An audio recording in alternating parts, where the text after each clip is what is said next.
নমস্কার বন্ধুরা, welcome to cooking with ইচ্ছে। আমি আজ আপনাদের সাথে একটা মোগলাই টাচের রেসিপি দেব, মাটন রেজালা। অলরেডি আমি বাটার গার্লিক চিকেন দিয়েছি, দুর্গাপুজো স্পেশালে ডাল পুরে দিয়েছি, ফিশ ফ্রাই দিয়েছি, কিন্তু আমার মোগলাই টাচের রেসিপি দুর্গাপুজো স্পেশালে দেওয়া নেই। দিয়ে দিলাম আমি আরও দুটো আমার মাটনের রেসিপি রয়েছে, সেগুলো ওটার সাথে লিঙ্ক করা থাকবে। যদি রেসিপিটা ভালো লাগে তাহলে প্লিজ একটা লাইক দেবেন, আর কেমন লাগলো সেটা কমেন্ট করে জানাবেন। যদি ভিডিওর মধ্যে কিছু ফল্ট মনে হয় তাহলে প্লিজ আমাকে সাজেশন দেবেন। আপনাদের কমেন্ট আর সাজেশন আমার জন্য আশীর্বাদ। যারা আজকে প্রথম আমার চ্যানেল দেখছেন তাদেরকে আমি অনেক ধন্যবাদ জানাই, আর প্লিজ পুরো ভিডিও দেখে চ্যানেলটিকে সাবস্ক্রাইব করার অনুরোধ রইল। আমি টুইটার, ইনস্টাগ্রাম আর ফেসবুকে রয়েছি। অনেকেই জানতে চান যে কিভাবে আর অন্যভাবে আমাকে ফলো করা যাবে কিনা, তাই এগুলোতে আমাকে ফলো করতেই পারেন। পুরনো বন্ধুদের আন্তরিক ধন্যবাদ জানাই আমার পাশে থাকার জন্য। আর যদি কারো ভাষাগত অসুবিধে হচ্ছে বুঝতে কথা, তাহলে সিসিটা অন করে নিন। হিন্দি এবং ইংলিশ সিসি অ্যাভেলেবেল রয়েছে। এখানে 800 গ্রাম মাটনের মধ্যে আমি ছোট 1 চামচ গোলমরিচ গুঁড়ো, ছোট 1 চামচ আদা বাটা, ছোট 1 চামচ রসুন বাটা, হাফ কাপ টক দই ভালো করে মিশিয়ে নেব। এটাকে আমি ম্যারিনেশনের জন্য 2 ঘন্টা রেখে দেব। হাতে সময় কম থাকলে আধ ঘন্টা কিন্তু দেবেনই ম্যারিনেশনে। এবার নেক্সট স্টেপে চলে যাচ্ছি। দিয়ে দিলাম একটা কড়াইয়ের মধ্যে, শুকনো কড়াইয়ের মধ্যে দারচিনি, সাদা গোলমরিচ, আপনার কাছে সাদা না থাকলে কালো গোলমরিচ দেবেন, জায়ফল, জয়িত্রী, লবঙ্গ, ছোট এলাচ আর শাহজিরে। এটাকে আমি মিডিয়াম ফ্লেমে একটু দিয়ে দিচ্ছি।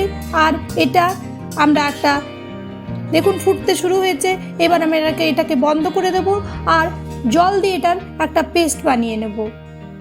এবার ওই কড়াইয়ের মধ্যে আমি দিয়ে দিলাম 3 চামচ বড় চামচের তেল গরম করে নিয়েছি, আর তার মধ্যে আমি বড় একটা পেঁয়াজ দিয়ে তার মধ্যে সামান্য পরিমাণ চিনি দিয়ে বেরেস্তা বানিয়ে নিলাম।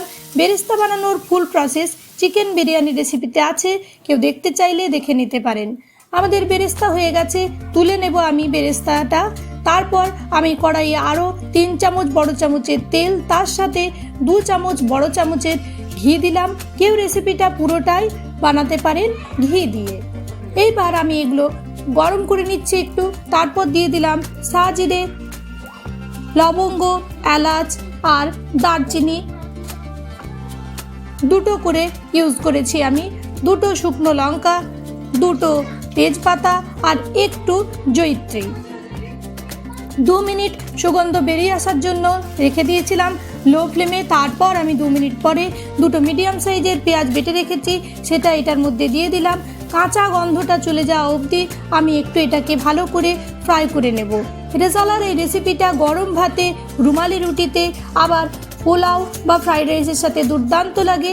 আমার পোলাও রেসিপি দেওয়া আছে, বাসন্তী পোলাও, যদি কেউ বানাতে চান দেখে বানাতে পারেন। দিয়ে দিলাম বড় 1 চামচের রসুন বাটা, বড় 1 চামচের আদা বাটা। এগুলোও আমি একটু 2 মিনিট লো ফ্লেমে কাঁচা গন্ধটা চলে যাওয়ার জন্য ফ্রাই করে নেব। রেসিপিগুলো কেমন লাগছে জানাতে ভুলবেন না, বারবার করে বলছি। এবার দিয়ে দিচ্ছি আমি এই রেসিপির মূল নায়ক মাটনটা, যেটা আমরা ম্যারিনেশন করে রেখেছিলাম, সেটা একটু মশলার সাথে মিশিয়ে আমি দিলাম বড় চামচে 2 চামচ নুন। নুনটা আপনারা স্বাদ অনুসারে দেবেন। নুন এই পর্যায়ে দেবেনই, না হলে পরে কিন্তু মাটনে নুন ঢুকবে না।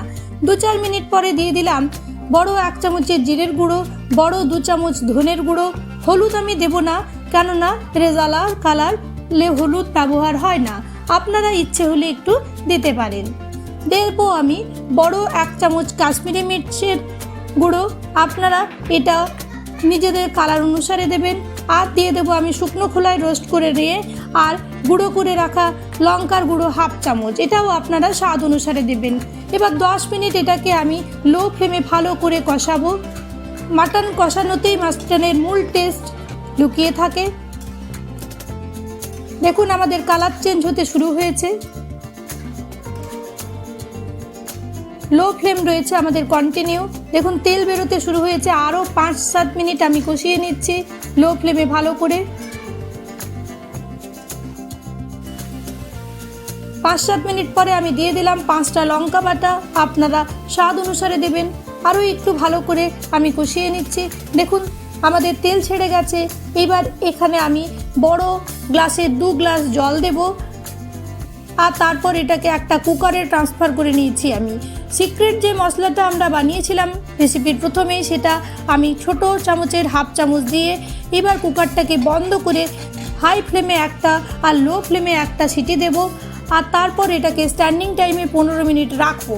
তবে মাটনের কোয়ালিটির উপর নির্ভর করে কতক্ষণ সেদ্ধ করতে হবে। 5 মিনিট ফুটিয়ে নিয়েছি কড়াইয়ে রেখে, তারপর 2 চামচ পোস্ত আর 1/2 কাপ কাজু বাটা দিলাম।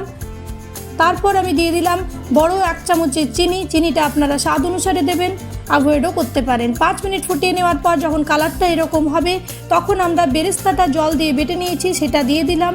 নাড়তে নাড়তে রান্না করতে থাকবো। গ্রেভি যেরকম রাখতে চাইবেন সেরকমভাবেই আপনারা গ্রেভিটা রাখতে পারেন। বড় 1 চামচের কেওড়া জল, কয়েক ফোঁটা মিঠা আতর, আর আমাদের যে সিক্রেট মশলাটা আছে সেই সিক্রেট মশলাটাও আমি এখানে অ্যাড করে ভালো করে একটু নেড়ে চেড়ে মিশিয়ে গ্যাসটাকে বন্ধ করে স্ট্যান্ডিং টাইমে 5 মিনিট রাখবো। 5 মিনিট পরে আমাদের রেডি মাটন রেজালা।